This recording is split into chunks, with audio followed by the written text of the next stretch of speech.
Donald, I appreciate you spending time with us today. I know that your time is very valuable, so we'll keep this as brief as possible.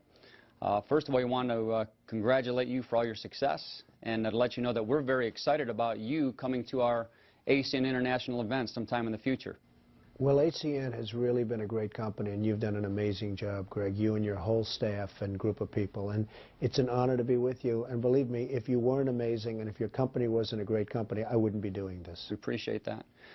One of the key questions that always get asked of us is, why do we keep doing what we're doing at this level of success that we've experienced, which pales into comparison of what you've experienced? What keeps you going? What wakes you up in the morning? Well, I do it because I love it. I really love getting up in the morning and going to work and going through the wars and the battles and the victories and sometimes the defeats, but you turn the defeats around. I just love what I do. And if I didn't, I wouldn't do it. I would stop immediately. I always tell people you have to love it. And if you don't love it, you're not going to be good at it. But just like you and your top people, I guarantee you love what you're doing. Otherwise, you wouldn't have built ACN into a great company. We really do love it. One of the things that really drives me crazy, it may do the same for you, and I just want to get your perspective on it, are people that you come in contact with that you just see have so much potential that are just going unused. What do you see in regards to that, and what kind of encouragement would you give someone to take their lives to the next level? Greg, I see it all the time. I went to school with people. They went to the Wharton School of Finance. There were these brilliant people, these brilliant students, and they went out and they never made it. I graduated from the Wharton School, which I consider the best business school, in 1968, and I graduated with a lot of very smart people. And some of them have really made it big, as you can imagine, and some of them have not made it at all. And I look at the different people, and the ones that made it weren't necessarily the smartest, and they weren't necessarily the best, but they had a quality where they just really never quit or never gave up. And you used the word perseverance, and you asked me to talk about perseverance a little bit, but it's the same thing. I mean, it's called not quitting.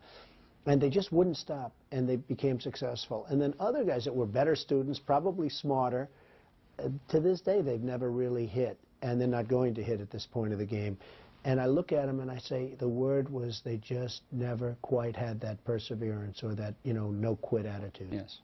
Would you agree that in order to be successful, that one would have to separate themselves from the mentality of the masses, if you will, that you have to start thinking at a higher level? To be successful, you have to have a lot of different ingredients, to be honest. Look, number one, sadly, you have to be born with a good brain. If you don't have that, it's not going to be. But the people you deal with have. But you have to be able to separate yourself. The fact is, you need to separate yourself from the pack. I mean, the pack is the pack for a reason. That's why they're in the pack. Absolutely. It's a terrible expression. And there's nothing wrong with it. I mean, they can be happier than you and I, perhaps, okay? But the fact is, you have to be able to separate yourself from the pack. Yes. One of my favorite sayings is that you cannot be 99% committed to something or anything and have it work. You have to be totally sold out, totally committed, totally excited about what you're doing. Is that the same feeling you have in business as well? Well, it is, and I think with one little caveat, Greg, you have to be able to make that little detour every once in a while, because, I've known people that are 100% committed to an idea and a concept, and if new technological advances come along, ACN comes in with something else, or whatever it might have, you have to be able to sort of flow with that current and go with it. You can't just say, gee whiz. I mean, I've known people that were 100% dedicated and committed to a concept. When they had to make the change in course, they weren't able to make it. So the 100% dedication is absolutely imperative, but you still need a certain flexibility to go. The boxers have an expression, you have to go with the punches. And there are a lot of punches in what you and I do, and you have to be able to do that. Absolutely. How about belief in what you're doing? Where you go to the marketplace and maybe you have that little ounce of doubt because you don't know whether or not you can be a success. There's something inside of you that's been holding you back. How would you get somebody to close that gap where their possibilities are endless for those people? What would you communicate to them? Well, I like what you said, and I haven't heard it that way so much, the word belief. And usually when I hear belief, I hear it in terms of religion, and that's also great. But the word belief in what you do is very, very important. I think two words, love and belief. You have to love it and you have to believe in it. And if you can put those two words together, you're going to be successful. How about persistence? It's one of the great words. And we're talking about great words. Maybe for some things it's not such a great word, but if you're talking about success, You can never quit. You have to be persistent. You just have to go. And, you know, there's a story that my father told, and he thought it was a great, funny story. I didn't. And it was about a man who wanted to start a cola company. And he started it, and he called it 3-Up. And you know where this is going. Yeah. And then he failed. He went bankrupt. He went out of business. He said, I'm not giving up. And he called it 4-Up. And then he called it 5-Up. And then he failed again, and he called it 6-Up. And ultimately, he said, I quit, I give up. And you know what? If he wouldn't have quit, he would have had 7-Up. You have to be persistent. You just can't quit. All the time we tell our leadership within ACN to never show doubt, fear, worry, or hurt. That the leader is the consummate person that people will always look towards for direction, guidance, and just general instruction on where they need to go. How important to you is the concept of showing confidence to everybody else that's in your organization? Well, you have to show confidence, but you also have to believe in it yourself. You can't just think you're showing confidence if you're not confident. But I give the example sometimes with the word confidence, because it's very important toward leadership, of the lion tamer. You'll have this little guy go into a big cage with this big, monstrous, 1,000-pound animal that could rip him apart in 10 seconds. Yes. And he'll walk in and he'll start, get back, and the lion's almost like afraid. Now, I could send one of my big bodyguards in there with big, strong muscles that can rip most humans apart in a fight very easily. And he'll walk in like this, and the lion will see it, and that guy is over. It's over for that guy. So sometimes you have fear of things, and there's nothing wrong with that, but try not to show it. Because if you show it, guess what? Your people that you're leading are also going to be showing it, and that's not good. You know, managing the mental roller coaster is huge. You know, every day we have peaks, we have valleys, we have a lot of different experiences that we have. And what we found are the people that reach the top, it's very easy for them to remain excited and positive, but how do you get them from when they're at rock bottom to get looking at that mountaintop again, to help them to be successful and to keep striving for success? Well, that's where the perseverance comes in. That's where you really need the perseverance. You know, it's easy to be persistent and not quit when you're winning. But where you really have to go and have that attitude is when you're, look, I had a very terrible period in the early 1990s. The real estate markets collapsed. The world was coming to an end. It was like terrible. It was a depression. It wasn't, they talk about the recession. It was a depression in certain businesses, especially in the real estate business. I have a lot of friends. They went bankrupt. You'll never hear from them again. They went out of business. I went back to work. I didn't quit. I mean, perhaps beyond my brain, I didn't quit. And I worked really hard. I never worked harder, even when I was building the business. And today, my business is bigger and stronger and much more powerful than it ever was in the 1980s. And it was really the word perseverance. You're going to have some bad times. I don't care who you are and what you're doing. You're going to have down times. And that's where the word perseverance or not quitting comes in. You know, we talked about the masses. I'm sure that you've seen it in the many years that you've been in business, that there's very few people that could ever draw that necessary line where they tell themselves they are never going to go back, they're always going to push forward no matter what adversity that they come against.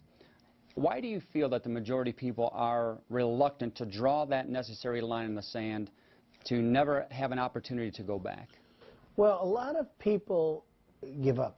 A lot of people, and for good reason. Look, sometimes you get punched in the face so hard and so often and so rapidly that you fall back. And you can't say, oh, gee, that's terrible, isn't it? I mean, it's human. I mean, it happens. But you got to keep going forward. You just have to do it. And those are the great success stories. And, I use the example of punched. Well, the boxers, I mean, it's those guys that just keep moving forward. They just keep going. They won't let anything stop. Those are the ones that become the champion, not the one that, oh, gee, he gets hit and he goes down and that's the end of his career. You just can't give up. Persistence really is a big thing, and I know we talked a number of times during our conversation during the course of the day. One of my favorite sayings is that the yeses will build your business and the nos will build you. And if you can go through enough no's, there's a great chance that you'll win. Just like, a successful baseball hitter, will strike out maybe 7 out of 10 times, but they get paid millions of dollars for doing that. Mm-hmm. What is your take on people being able to go through where normally people would just back off? How does someone continue to go through those necessary numbers? It's a very interesting question and statement, Greg, because it's really more of a statement than anything else. No's can be better for you than yeses, because when you keep getting rejected, when you keep hearing the no, you have to learn that there's a reason for no. What is it? Now, why are they saying no to me? Why is it that they keep saying no? You have to figure it out, because you know what? If they say no and no and no and you keep saying no, maybe you're doing something wrong. You have to learn how to take that no and change it into a yes. So oftentimes it's those no's that can make a life a lot better than those yeses. You've written many books, and there's a number of things that you've spoken about in your books. You've shared a lot of wisdom, and I think that's admirable for you to be so successful in business, and yet being in a position to want to give back to people, to help them come along to possibly even where you're at. What was the motivation for you writing those books? Well, I've had so many different motivations in my life. I wrote the first book, which is the #1 selling business book of all time. It's called The Art of the Deal. And I really wrote that because Cy Newhouse at the time owned Random House, and he came to see me and he said, would you write a book? And I thought he was crazy. And what it was is he put me on the cover of GQ. This was in 1987 or 88 or something. And he put me on the cover of GQ, and the magazine sold very well. And he came to see me. He said, you know, if a magazine sells well, a book is going to sell well. And, you know, you sort of put it together. That's sort of called business common sense. Cy Newhouse is one of the great publishers in the world, ever. And so I did a book called The Art of the Deal, and it became very successful. And I enjoy doing it. And since then, I've done 5 books, and they've all been bestsellers and #1 bestsellers. And recently, I wrote a book, How to Get Rich. And I wrote another book this year, Think Like a Billionaire, and they were both incredible bestsellers. And I have fun writing books. I like it. I mean, I relax when I write. I like to write. I've always liked to write. But the other motivation is that I like teaching people what I've learned. And a lot of what I've learned we've just been discussing. I mean, you have to love what you do. You can never give up. There's so many different things. Stay out of the pack. Hey, if you want a nice, easy, okay life, you can be in the pack, and you can live well, and you get your paycheck every week, and I think it's fine. But if you really want to do something, you do have to get out of the pack. So all of these things are discussed in my books, and that's why they've sold so well. Excellent. We're excited about what's happened with ACN, and yet we believe that this is the very beginning for all of us. Being in business for 13 years, going into our 14th year of opportunity, just being in the very beginning with digital phone service or VoIP and all the technological breakthroughs that are ahead of us, we're finding ourselves right in the very center of all the things that are going on worldwide with deregulation, and we feel that we're just doing the right thing the right way. If there were 1 or 2 or 3 points that you could tell us or tell the ACN family of what they need to do in order to go from where they're at right now, whatever stage they're at, whether they're a beginner, whether they've been here for a while, or whether they're one of our top leaders, what are some of those key points that you would tell them in order to take their businesses to the next level? Well, first of all, I'd say stay at ACN. You know, I am asked to do this, what you're doing with me, many, many times. And I turn down many, many different proposals because, for one reason, I don't have the time. But for another reason, I don't like the company. And we do a lot of research on companies before we agreed to do something like I'm doing for you. And ACN's a great company. I would say knowledge is so important, especially when you're dealing in high-tech kind of things like you do. You know, with my business, it's real estate. If I get the good location, if I get this, if I get that, certain things sort of work. With ACN, it's really knowledge. And one of the beauties with ACN that I've been able to determine after some research is that you guys have stayed ahead of the pack. You've stayed ahead of them from a technological standpoint, from a knowledge standpoint. And in your world, I think the word knowledge is so important. And listening to people, even at so-called low levels, they may be there because of their age or something else, but they're so smart. And the other thing, again, is that word, don't stop, don't give up, don't quit. Yes, very good. Well, we appreciate your time. Well, and this has been a great time for us. I know that we're very excited about what this interview is going to mean to our ACN family. We look forward to seeing you at one of our next international events. Well, I'll be there, and I'm very excited about your company because it's really, you've done an amazing job, Greg, so you have to be very proud. But don't be too proud because, you know, you got to keep it going now, right? We have the ability to remain humble and successful at the same time. That's a great ability. Thank you. Have a good time. Thank you.